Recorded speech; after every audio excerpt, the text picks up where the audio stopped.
All right, for solving equations, you're going to notice a pattern. Okay, here we have the absolute value, and our variable is inside the absolute value. So we want to isolate the absolute value, meaning I want the absolute value of x over 3 by itself. So I've got to get rid of the plus 2 and I've got to get rid of the minus 4. So we're going to get rid of the plus 2 first. So we're going to do that by subtracting 2 from both sides. So we get negative 4 times the absolute value of x over 3 equals negative 36. And then we're going to divide both sides by negative 4. Because remember, something out front of like a parentheses or absolute value or whatever, this is multiplication. Even though there is no multiplication sign, we know it's multiplication. The opposite of multiplication is division, right? So what we end up with here is the absolute value of x over 3 equals 9. Now let's pause for a moment and think about what absolute value means. If you look in the lower right corner, absolute value means distance from 0. So for example, if you drive 2 miles to school, let's say it's a straight path, all right, we're on the number line, and you drive 2 miles to school. And at the end of the day after school, you drive home 2 miles. Well, you don't say, I drove 2 miles to school in the morning, but then in the afternoon when I drove home, I drove negative 2 miles, right? Distance is always positive. It's always positive. So a distance of 9, right, that's what we have, a distance of 9, could either be a positive 9 or a negative 9. What that means is that this value inside of the absolute value can either be a positive 9 or it can be a negative 9, because both, right, this is the absolute value. Absolute value of means distance from 0.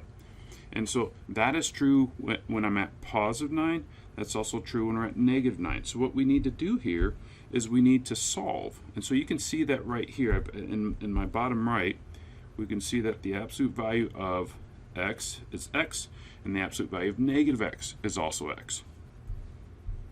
So as we solve this, now we're going to go ahead and write the absolute value of x over 3 equals 9. And once we set this equal to the negative, then we can get rid of the absolute value. So the absolute value we can now get rid of, because we are solving for both the positive 9 and we're solving it for the negative 9. And that's what we're doing here. So we multiply both sides by 3 in both cases, because in both sides it's divided by 3. Keep in mind we have to do that on all parts of our equation, every term. And so what we end up with here is we end up with x equals 27, and over here we end up with x equals negative 27. Now, if you didn't watch the video on extraneous solutions on the first tab, please go back and watch that. What you need to understand is whenever you solve an equation like this, especially for absolute value, square root, squareds, and things like that, we need to check it. We need to check our answers. Okay, so we're going to do a little check here to make sure that these are okay. Now, you have a couple choices. You can plug your 27 into your original equation, which is this one up here, or you can plug it into the equation before we split it right here. We're going to check it into the original equation. So the absolute value of, or not the original, sorry, the one that's been simplified equals 9, and then we have absolute value of negative 27 over 3 equals 9. And so here we have the absolute value of 9. And the question is, and then let's solve the one on the right. It's absolute value of negative 9. Does that equal 9? So keep in mind we said absolute value means distance. Is 9 a distance of 9 from the number line? Yes, it is. Check. So that means 27 works for one of our answers. And then let's look at the absolute value for the other one. Negative 9. Is negative 9 also a distance of 9 from 0? Yes, it is. So that means x equals negative 27 is also a valid answer. Now, if for some reason when you check one of these in and it doesn't work, then you would just cross it out and that would not be part of your solution set. However, because negative 27 does work and check out, we have two answers here. All right, we have an absolute value equation. So keep in mind whether it's absolute value, or square root, like radical, a grouped exponent, when you have things like that and it sort of confuses the equation, just get rid of everything else. Isolate just that part. So we're going to isolate this absolute value of 2x plus 9. In order to do that, we're going to get rid of this plus 12. So we're going to subtract 12 because that's the opposite of plus 12. So we have 3 times the absolute value of 2x plus 9 equals negative 2. We divide both sides by 3, and we get the absolute value of 2x plus 9 equals negative 2/3. Now, without really thinking about this, most of you can say, all right, well, this is a distance from 0, so that means either 2x plus 9 can equal what I originally have, which in this case is negative 2/3, all right, or I solve it for so that's leaving it the same sign, or multiplying it by a negative, that's 2x plus 9 equals not a negative 2/3, but a positive 2/3. Now, before we move on and actually start solving this, let's think about what this is saying. So this 2x plus 9 right here, we know that this is a distance of 0. It's in the absolute value. And so what it equals over here has to be positive. Remember, our answer over here is a distance. And because it's a distance, we said we can't have, in our first example, we can't have a negative distance. So there are no solutions. Now I could have went through and solved both of these down here to the bottom left, and if I would have, let's take a look at that. So here you can see I went ahead and worked this out for us to save us a little bit of time. We would have gotten negative 4 and 5/6 right here, and I also would have gotten negative 4 and 1/6 right here. And what's interesting about this is if we would turn around and substitute these in to our original equation, let's go ahead and do that. I'll do that in a different color off to the right.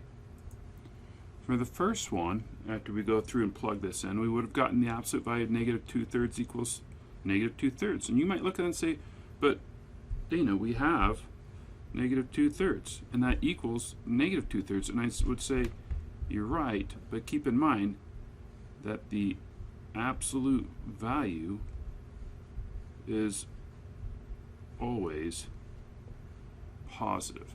So what that means is that this does not, the absolute value of negative 2/3 does not equal negative 2/3. The absolute value of negative 2/3 actually equals 2/3, not this. And so that's why our first solution right here, negative 4 and 5/6, was an extraneous solution. It's no good. And then let's go ahead and do the same for the second solution, which is right here, this negative 4 and 1/6. Let's go ahead and plug that into our equation. All right, so I went ahead and worked out the second one, and you can see that we would have ended up with absolute value 2/3 again equals negative 2/3. Well, again, this is a problem because when I take the absolute value of something, it always has to end up being a positive. So it can't equal negative 2/3. It would have to equal positive 2/3. So that's why neither one of these solutions will work. And so we don't have to work them out. When we get to this point right here where we see it's equal to a negative, we can just stop and say, hey, there are no solutions to this because no matter what we do, we can't take the absolute value of something and get a negative answer. For example, in this case, the absolute value of negative 2/3. All right, here we have negative 3 times the absolute value of 21x over 2 equals 14. So again, remember, we always isolate so we can work with our different cases. And so I get the absolute value of 21x over 2 equals negative 14/3. As you recall, the absolute value of this inside, once I take the absolute value, so once I do the absolute value, it has to equal something positive because absolute value is always positive. It's our distance from 0. This can't happen. I can't get it to equal negative 14/3. So there's no solution. We don't need to go through and work it. We did in the last example, but we hopefully learned from that as soon as we see the absolute value of something equal to negative, right, equal to negative, that there is no solution, and we can stop there. Alright, so we have an absolute value. Remember, we want to isolate the absolute value. Don't be too quick to look at this and say, oh, this is negative 16, I can't solve this. Because we have to get rid of this negative 4 over here. So after we divide both sides by negative 4, we have the absolute value of x plus 1 equals 4. So now what we want to do is we need to solve for this absolute value that's inside. It can equal a positive 4. But keep in mind, the inside of this can equal a positive 4 or a negative 4. So we want to go ahead and set this equal to x plus 1 equals 4. And then we also want to set it for x plus 1 equals negative 4. Because I can have a negative 4 inside here, because the absolute value of negative 4 would then equal 4. All right? So as we look at these, we just go ahead and subtract 1 from both sides. We get x equals 3. And over here we subtract 1 and we get x equals negative 5. Keep in mind, to be absolutely sure of extraneous solutions, we want to check both these. So the absolute value of 3 plus 1 equals 4. And so we see, yes, the absolute value of 4 equals 4. That one checks out, so x equals 3 is good. And then for the other one, we have the absolute value of, let's go ahead and substitute in. We got negative 5. Negative 5 plus 1 equals 4. This gives us the absolute value of negative 4 equals 4. And so again, the absolute value of negative 4 is indeed 4. Negative 4 is a distance of 4 from 0. So this one checks out as well. Both of our answers of 3 and negative 5 work. Alright, here we have the square root of x plus 7 equals 16. It's the same thing. We just want to isolate the square root of x, so we're going to subtract 7 from both sides. And we get the square root of x equals 9. And then, so what's the opposite of square root? Well, that is to square both sides. So we're going to square both sides. And we get x equals 81. And so now what we want to do is we just want to check this in, double check, right? So the square root of 81 plus 7 equals 16. So the square root of 81 is 9 plus 7 equals 16. So check, this is good. We know that x equals 81 is our answer. All right, here we have radicals, but you see that we have 2. And so normally you don't want both radicals on the same side. We want to split them up so when we square, we're getting rid of the radicals. And so here when you have just 2 radicals, we want one on each side. So in this particular case, they are already set up for us to do some work on. So 5x minus 11 equals the square root of x plus 5. And so if you were looking at one side, you'd say, well, to get rid of the radical, let's go and square. And remember, whatever you do to one side, you do to the other. And this works out very nicely because the square root and the squareds are going to cancel out, and I just end up with 5x minus 11 equals x plus 5. And we can go ahead and move our x over to the left. So it gives us 4x minus 11 equals 5 plus 11. We get 4x equals 16. And so we get x equals 4. Now we want to go ahead and check our answer here. So we have the square root of 5 times 4 minus 11. And does that equal the square root of 4 plus 5? So we can see on the right that we have the square root of 9. Over here, 20 minus 11 is 9. And so we get 3 equals 3. So check, our answer of x equals 4 is a good one. Alright, here we have negative x equals the square root of negative x plus 6. So let's go ahead and rewrite this. Negative x plus 6. And we want to square both sides. We have the square root by itself on the right. So now I can square both sides.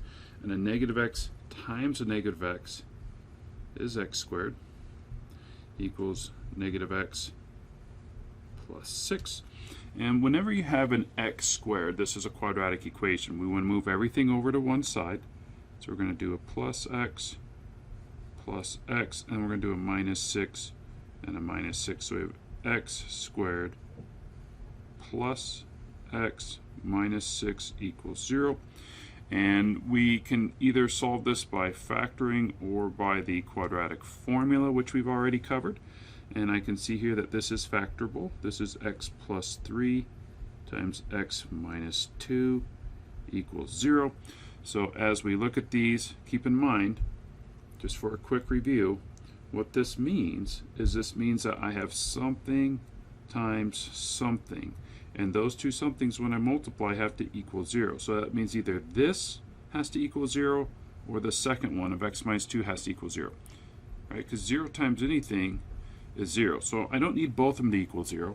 I only need one of these to equal 0. So x plus 3 can equal 0, and x minus 2 can equal 0. So we add 2 to both sides. I get x equals 2. Over here I'm going to subtract 3 from both sides, and I get x equals negative 3. So we could plug these in. So let's go ahead and plug each one in. So in my original equation I have negative x equals the square root of negative x plus 6. So we're going to copy this down over here.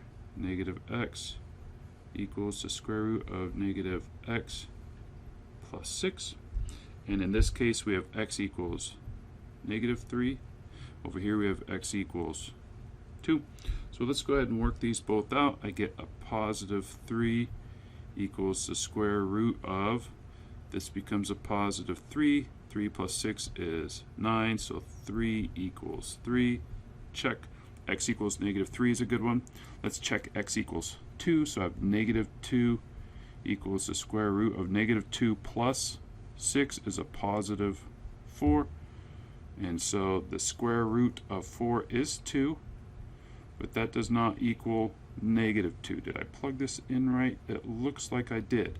So what that means here is that this x equals 2 is actually not a good answer. This is an extraneous solution. So x equals 2, this is an extraneous solution, meaning it doesn't work. So we only have one answer here. Our answer is x equals negative 3. Alright, we've got a radical, so we want to isolate the radical, which in this case it already is. We have the square root of 28 minus 3x. So now that it's isolated, or the fact that it's already isolated, we can go ahead and square both. And so we get x squared equals 28 minus 3x. Again, keep in mind this is x squared, this is a quadratic equation. Whenever we have a quadratic equation, we want to set it equal to 0. So we're going to do plus 3x. So this gives me x squared plus 3x equals 28, and then we're going to subtract 28 from both sides. And so we get x squared plus 3x minus 28 equals 0. We could plug in the quadratic formula, right? Negative b plus or minus the square root of b squared minus 4ac all over 2a. But this is factorable. So let's go ahead and set up our factors. We see here a equals 1, so I can shortcut this. You could use the AC method, and you'll still get the same answer. You'll end up with, let's see, we have x for the start, and we have 7 and 4, so it'll be a plus 7 minus 4. So what that means is, again, this is our zero product property. Either x, right, something times something equals 0. So 0 times anything can equal 0. So either my x plus 7 can equal 0, or my x minus 4 can equal 0 as well. So x plus 7 equals 0, and I also want to solve for x minus 4 equals 0. So minus 7 both sides. We get x equals negative 7.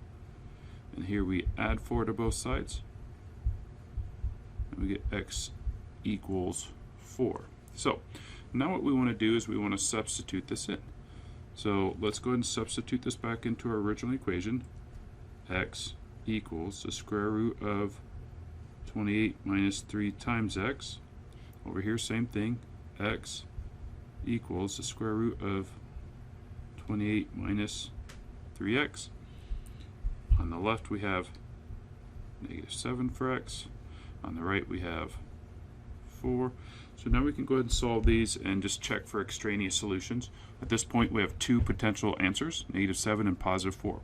So here I get negative 7 equals the square root of, this will be 28 plus 21 because I have a negative, that becomes plus.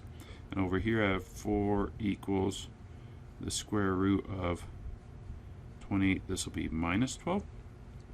So we get negative 7 equals the square root of, this would be 49. Over here I get 4 equals the square root of, let's see, that's 16. And so when we square root 49 we get 7, but that does not equal negative 7.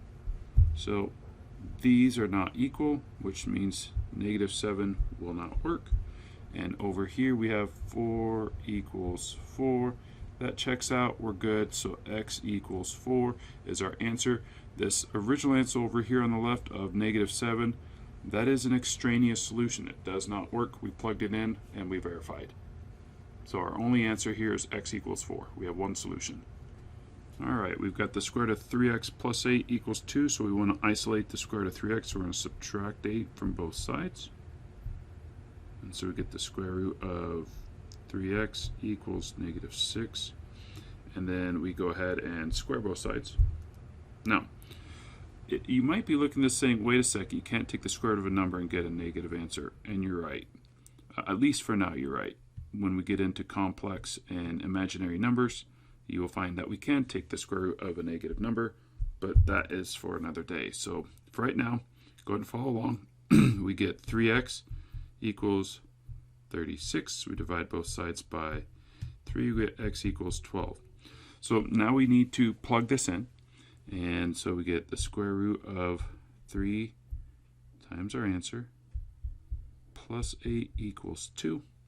And we said x was 12. So when we plug that in, we get the square root of 36 plus 8 equals 2. Square root of 36 is 6. 6 plus 8 is 2. 14 equals 2. We can clearly see that this is not true. All right, so that means x does not equal 12. At this point, there is no solution. But again, you will learn later on that you can take the square root of a negative number. But for now, we're going to say there's no solution. When you get into imaginary numbers, you will be able to solve problems like this later on. All right, just as you did with the radical and the absolute value, we wanted to isolate those. Here we see x is in parentheses and it's squared, whether it's squared or cubed, whatever exponent is, we want to isolate that as well. So we want to go ahead and subtract 3 from both sides. So we get 1/2 times x minus 4 quantity squared equals 2. Now I can go ahead and multiply 2 through the entire equation. So I got one term here on the left side of the equation, and there we got that. So 2 and 1/2 cancel out. So that leaves me my x minus 4 quantity squared. And then 2 times 2 is 4. So we want to go ahead and square this x minus 4. Now don't just get x squared minus 16. That's not what we're doing here. That is not the same thing. We need to write this out because we're squaring it. Equals 4. So I get x squared minus 4x, which is minus 8x. Negative 4 times negative 4 is plus 16 equals 4. We can subtract 4 from both sides. We get x squared minus 8x plus 12 equals 0. And we need to ask ourselves, can we factor this so that we can solve? If not, we have to use the quadratic formula. Here I can see, yes, this is factorable. I can do x minus 6 and x minus 2 equals 0. So as I solve this, I can do x minus 6 equals 0. I can do x minus 2 equals 0. Let's go ahead and solve both of these equations. So we get x equals 6. And over here I do a plus 2, and I get x equals 2. So now what we want to do is we want to substitute this back in. All right, x equals 6. So let's substitute it back in. So I have 1/2 parentheses x minus 4 quantity squared plus 3 equals 5. And I can do the same over here of 1/2 minus 4 quantity squared plus 3 equals 5. And so on the left we are substituting in 6 to double check that this works, and on the right we're substituting in 2 to make sure we don't have any extraneous solutions. So 6 minus 4 is 2. 2 squared is 4. Half of 4 is 2, so we get 2 plus 3 equals 5. So x equals 6 checks out. On the right side here, we have 2 minus 4, which is negative 2 squared, times 1/2. Well, that's 4, so that gives us 2. So we have 2 plus 3 equals 5. Hey, buddy, 1 second. And 5 equals 5. That checks out, so both of these answers are good. All right, here we have something quantity squared, so we want to isolate it, so we're going to subtract 3 from both sides. So we end up with this 10 minus 3x over 2 quantity squared equals 3. And we're going to square root both sides. Now, as a side note, something to keep in mind is that, for example, if I say x squared equals 25, most of you say, well, x equals 5, because 5 times 5 is 25. But also keep in mind x equals negative 5, because negative 5 times negative 5. So when I take the square root of something squared, like this, then we have to understand that x is going to give us a plus and minus 5. So in this particular case, I have the square root of something squared, this 10 minus 3x all over 2. It's going to give me a plus and minus root 3. Because remember, when you square something, a positive times a positive gives us that, and a negative times a negative also gives us that. So as we work through this, now we can go ahead and multiply both sides times 2. And so the 2's cancel out over here. On the left I have 10 minus 3x equals plus or minus 2 times the square root of 3. And then we're going to subtract 10 from both sides. And so I'm going to have a negative 3x equals negative 10 plus or minus, it's going to be 2 times the square root of 3. And we put the 10 out here. We normally like the plus and minus to come after a number, which is why we do that. And then we divide both sides by negative 3. So x will equal negative 10 plus or minus 2 times the square root of 3 all over negative 3. These are our two answers. And then what we can do is we can go ahead and substitute these back in to try and check. Now, the easiest way to do that is I wouldn't use this exact, because that's a lot to type in for x. I would say, well, approximately what does x equal? So go ahead and grab your calculator, and let's go ahead and take negative 10 plus 2 times the square root of 3, and then hit enter. That's the top, right? Divided by 3. So we're going to get approximately negative 2.1786. And also it's going to equal approximately, now we're going to do negative 10 minus 2 times the square root of 3. It's like negative 13 divided by negative 3. And that gives us 4.4880. I'm going to pause this. Let me rewrite those a little bit better. 880.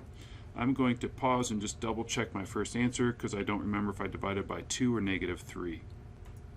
Alright, so going back and checking that, I realize that it's actually a positive 2.1786. So now that we have both of our answers, 2.1786 and 4.4880, we want to go ahead and plug those decimals into our original equation to see if they both check out. So let's do that. For this left answer, we basically end up with 3 plus 3 equals 6. Now you're going to have a decimal here, but that's okay. So this 2.1786 checks out, and let's do the same for the other number, for the 4.4880. Plug that in. And for the number on the right, you end up with the same thing. Basically 3 plus 3 equals 6, which means this number checks out as well. So both these answers are good, or we can use the original one, which was the exact answer. Alright, here we have something cubed. So the process is still the same. We want to isolate so we can deal with that at the end. So we have 2/3 times x minus 4 over 2 quantity cubed equals 18. And to get rid of this 2/3, we basically want to multiply the entire equation by 3/2. So this on the left, these cancel out, but keep in mind we still have to take the 3/2 and multiply it by the 18. So what we end up with here is we end up with x minus 4 over 2 quantity cubed, and that equals 1.5 times 18, which is 27. Alright, and so now we have something cubed equals 27. So now what we want to do is we want to get rid of this cubed up here, and the opposite of cubing something is to cubed root. So we're going to cube root both sides. Now if you think about this, when we have x squared equals 25, our example is, well, x could equal plus or minus 5. So the question is the same true for cubed? If I have x cubed equals, let's say, 8, could that be plus or minus, could x equal plus or minus 2? Question mark. And so think about that. 2 times 2 times 2 is 8, but negative 2 times negative 2 times negative 2 is actually a negative 8. So this doesn't actually work for cubes. It only works when you have an even power. So for example, squared or to the 4th or to the 6th, we will do that. So when we have cubed or to an odd power, we don't have to worry about a plus or minus answer. That being said, we have x minus 4 over 2 equals, so what times what times what equals 27? You could do this in your calculator, but 3 times 3 is 9, times 3 is 27. The answer is 3. So we're going to go ahead and take this and continue to work it out. Over 2 equals 3. So we're going to multiply both sides times the whole thing times 2. So these cancel out, and then we have to multiply it times 3 over here. So that gives us x minus 4 equals 2 times 3 is 6. Plus 4, we get x equals 10. Now, what we want to do is we want to double check this in. So let's go ahead and just check to make sure that our answer works and that this isn't an extraneous solution. So 2/3 times 10 minus 4 over 2 quantity cubed minus 5 equals 13. So we get 10 minus 4 is 6, divided by 2 is 3. 3 times 3 times 3 is 27. So 2/3 of 27 minus 5 equals 13. Grab your calculator. Let's check and see if this works. And here we see that 18 minus 5 does equal 13. So our answer of 10 is a good solution. It's not an extraneous solution, and we are good.